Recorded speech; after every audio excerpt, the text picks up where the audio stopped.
তো hey guys, welcome my channel new blog. তো আজকে আমি তারকেশ্বর যাচ্ছিলাম। তো স্টোরে আমার কিছু কাজ আছে, দেখতে পাচ্ছ আমার সাইকেল এখানে আছে। তো সাইকেল নিয়ে আমি যেতে যেতে এমনই একটা দিনটা খারাপ হয়ে গেল।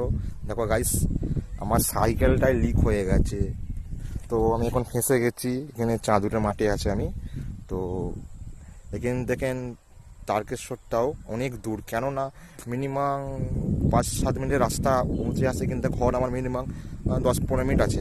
তো এত দূরের রাস্তা আমি যেতে এখন পারছি না সাইকেল নিয়ে। মানে আমি এত তাড়াতাড়ি আর্জেন্টে ছিলাম যে তারকেশ্বরে যাবো, যে কিছু কাজ আছে ঈশ্বরে ঢুকবো আমি।